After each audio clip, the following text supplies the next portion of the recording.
Quelle est ta définition de la radio? Waouh. Un mot qui me vient tout de suite en tête, c'est l'interactivité en fait. J'ai envie de te dire radio Michel Polnareff. Tu sais, ça parle en couleur et ça fait des shows. Et je crois que c'est le cas de beaucoup d'animateurs radio. On a souvent, pour certains d'entre nous, un côté très timide. Et la radio peut nous décomplexer de tout ça.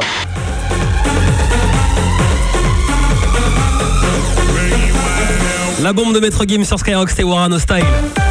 Emmerich, 16-20 sur Skyrock. Il est 16h59, bienvenue si vous arrivez à l'instant. Début de semaine, au calme à l'écoute de Skyrock. J'ai dans le studio la compile, la double compile Planète Rap 2014. D'ailleurs, je vais faire une petite photo de la compile. Vous allez le voir, je raconte pas des cracks. Hop, et je la poste directement sur mon blog. Vous pouvez aller mater ça. C'est posté, c'est en ligne, c'est rapide, c'est la 4G. Vous allez sur le mrik.skyrock.com. Sur la double compile, il y a tous les cartons du moment, hein, tous les numéros 1, les futurs numéros 1 que vous écoutez sur Skyrock. Et je vais vous l'offrir dans un petit peu moins d'un quart d'heure. On va lancer les inscriptions pour la roulette. C'est-à-dire que moi, à la base, j'étais un garçon qui était hyper timide. Et dès que tu arrives dans un studio de radio et dès que tu fais une émission de radio, tout ça tu le laisses au vestiaire au final. Donc l'interactivité prend le pas avec des auditeurs que tu ne vois pas, donc tu n'es pas obligé d'être en contact avec eux, mais de passer quand même une émotion, de passer un message avec le micro. On vous a mis des iPad mini, on vous a mis des clés USB également, on vous a mis des places pour leur babysitting. Bref, il y a du lourd, comme la suite du son, les Daft Punk qui arrivent, le carton Skyrock de Madame Pavoshko, Black M, c'est la version Skyrock qui arrive, et Allo et Black tout de suite, voici The Men, parfait pour finir cette journée du lundi.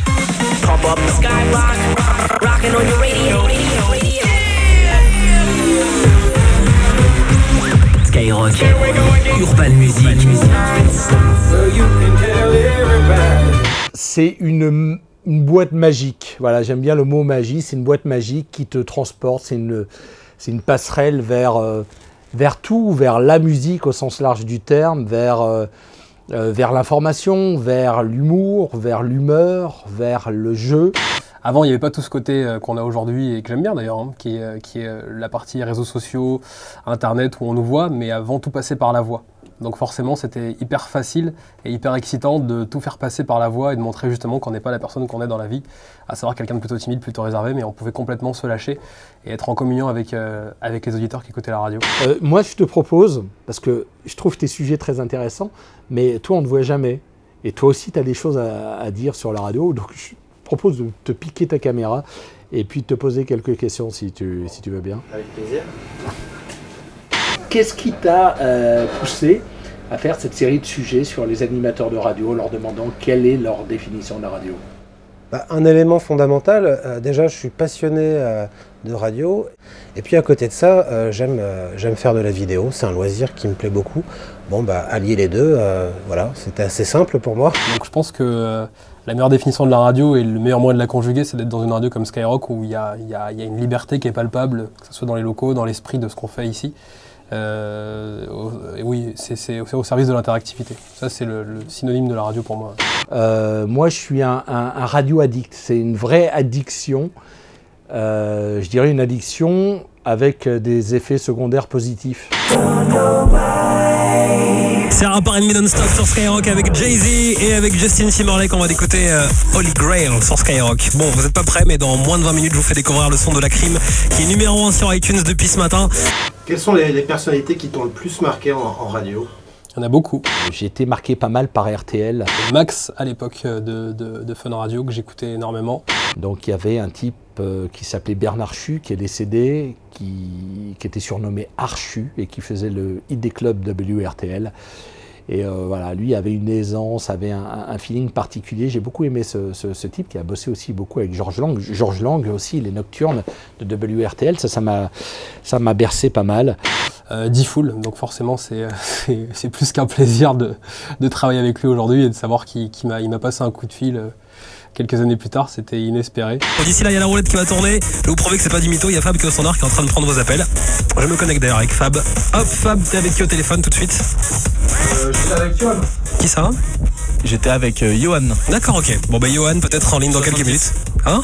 Du 70, il était très motivé, donc on verra. Ah, peut-être Johan donc dans quelques minutes. En tout cas, continuez de vous inscrire. Prénom, numéro de téléphone, le tout au 41 759. Et on tourne la roulette ensemble juste après Mike Will Made It. Et après Sam Smith, il était de passage chez D-Fool la semaine dernière dans la radio libre. L'anglais qui cartonne avec ce morceau, Money on My Mind, à écouter dans le 16-20. Il y a une radio qui m'a beaucoup marqué, et je crois que c'est cette radio qui m'a d'ailleurs donné envie de faire de la radio, c'est Skyrock. On est au tout début des années 90. Il y a un autre phénomène aussi, quelques années plus tard, c'était Super Nana sur Skyrock. Super Nana, pour moi, c'était le must en radio à ce moment-là. Bon, il y avait Super Nana, il y avait Mahler. Super Nana invitait les animateurs des autres radios, des radios concurrentes, à venir faire l'émission avec elle. Elle invitait de temps en temps les auditeurs à venir à la radio. C'était, je crois que c'était Porte Berger au Forum des Halles, niveau -1 précisément. Et on faisait l'émission avec 1 ou 2 bouteilles de gin sur la table. Et ça partait en cacahuète tout le temps, quoi. C'était infernal. Et le mot de code, en fait, pour assister à l'émission de Super Nana, c'était de venir avec une petite bouteille de lait. Mais la bouteille de lait, en fait, elle portait ce nom bouteille de lait, mais c'était plutôt une bouteille de gin. Tous les jours, je me disais, bon allez, là j'y vais pas. Non, ce soir, je n'y vais pas. Et puis je roulais dans Paris, et puis ma voiture trouvait le Forum des Halles toute seule, et elle se dirigeait automatiquement au Forum des Halles. Et je débarquais, je poussais la porte du studio, et chaque animateur avait un jingle. Il y avait par exemple « Merci Laurent Le Pape d'énergie »,« Merci un tel ». Et ouais, toute cette génération d'animateurs que j'ai écouté quand j'étais ado, que ce soit à Sky ou à Fun, à Sky avec des mecs comme Fred, comme Tidav, et à Fun avec des animateurs, des animatrices comme Jenny, comme Arnold. Voilà, toute cette époque de libre antenne, en fait, ça m'a énormément inspiré. Je dormais hyper tard. Je me levais très tôt pour aller en cours, mais voilà, tout ce que j'attendais, c'était d'être le soir, de pouvoir me retrouver et d'écouter la radio et d'écouter tous ces animateurs.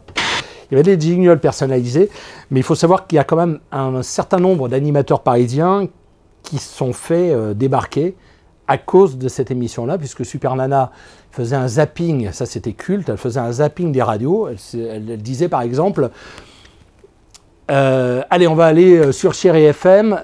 Christophe, si tu nous écoutes, baisse 2 fois la musique. Et on entendait la musique qui se baissait. Et il y a pas mal d'animateurs qui ont perdu leur place. Est-ce que tu peux nous parler de ta première expérience radiophonique? Waouh! Ouais, je devais avoir 16 ans. Et j'ai la chance de rencontrer un jour dans un atelier théâtre un copain qui faisait de la radio à Média Tropical. Donc ma première expérience radio, j'avais 8 ans. C'était pas en France, mais je vivais au Cameroun, dont je suis aussi originaire. Et en fait, j'avais demandé à ma mère de m'emmener à la radio principale qui était dans la ville de Douala, parce que je voulais vraiment visiter les studios, et c'était possible. Donc j'y suis allé, et je me rappelle que j'ai tout fait, j'avais un seul objectif en tête, c'était d'essayer de parler dans le micro. Un jour, il me propose de venir. Il y avait la sœur d'MC Solar qui s'appelle Vera, qui animait une émission le mercredi après-midi. Et puis un jour, je dis j'aimerais bien parler au micro. Et elle m'offre la possibilité de venir parler au micro. Alors c'était juste 5 secondes, et c'était pour annoncer l'heure à 13h, voilà. Et un copain m'appelle en me disant... ça te dirait de faire une émission de radio. On était vraiment à l'avènement des radios libres. On devait être en, je sais pas, 1982, 1983. Et il me dit, ça te dirait de faire une émission de radio. J'ai jamais fait ça, mais ouais, pourquoi pas. Viens avec tes disques. Donc je suis venu avec mes vinyles, je suis venu avec 2-3 potes. Alors forcément, les animateurs trouvaient ça plutôt mignon. Un garçon de 8 ans qui est motivé, qui est déterminé, qui veut parler dans le micro, mais il s'attendait à rigoler et à faire quelques jokes, sauf qu'en fait, ça s'est pas du tout passé comme prévu. J'ai pas lâché le micro, j'ai fait l'animateur, ils ont trouvé ça juste hallucinant, et je me rappelle que l'animateur principal m'a demandé de revenir le lendemain, puis le lendemain, puis le lendemain, et c'est comme ça que je suis devenu co-animateur en fait. Et on a fait un grand n'importe quoi, mais vraiment un n'importe quoi. On est resté 2-3 heures, et après nous, il devait normalement y avoir du relais, il y avait personne. Donc j'ai sacrifié un vinyle, un 33 tours, je l'ai mis, et puis je me suis barré. Et le lendemain matin, en écoutant la radio, c'était Radio Plus à Blois, je me suis aperçu que mon disque tournait encore, il était arrivé au bout, il tournait encore et personne n'avait pris le relais. C'était assez drôle. Et j'ai senti tout de suite que, par rapport à la question précédente, c'est exactement ça. Je pouvais me libérer de tout ça, tout ce côté timide, tout ce côté où je peux être mal à l'aise en général dans la vie, à cette période-là. Ben, je l'ai vraiment lâché et je me retrouvais vraiment quand je faisais de la radio et quand j'étais en symbiose avec les auditeurs. Après cette radio, je suis passé par pas mal de radios, mais j'ai passé 4 ans sur Beurre FM. J'ai animé pas mal d'émissions, notamment une émission de libre antenne la nuit avec une certaine Kenza qui a fait le Loft il y a quelques années. Voilà, on a animé des nocturnes ensemble qui étaient assez rigolotes. Il y a eu également RVS, la radio active en Normandie, avec un directeur psychorigide qui était Eric Oville, qui était très à cheval sur les principes. Et ça, c'était vraiment une vraie expérience de radio parce qu'on faisait tout. Ça tenait de la performance. Et la publicité, à l'époque, n'était pas automatisée. C'était des cartouches qu'il fallait réembobiner. Et quand on avait des écrans de 2-3 minutes, qu'il fallait jongler, qu'il fallait s'arrêter pile poil à l'heure au dernier bip, il y avait 4 bips horaires. Et à chaque fois qu'on avait un disque cut, Eric Oville voulait que vraiment le disque s'arrête au 4e bip. Donc il fallait calculer en permanence les temps. C'était vraiment de la performance. Voilà, l'expérience qui a été la plus marquante pour moi, c'est Nostalgie. Je suis rentré en 2000 et j'ai vraiment tout connu dans cette radio. C'est-à-dire que j'ai été assistant, je suis parti après en région, j'étais animateur, animateur relais promo comme on dit, donc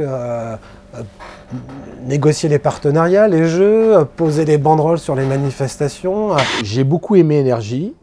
Je dénigrais avant Énergie quand je n'y travaillais pas. Je me disais jamais je travaillerai sur cette radio. Et comme quoi, il ne faut jamais dire jamais.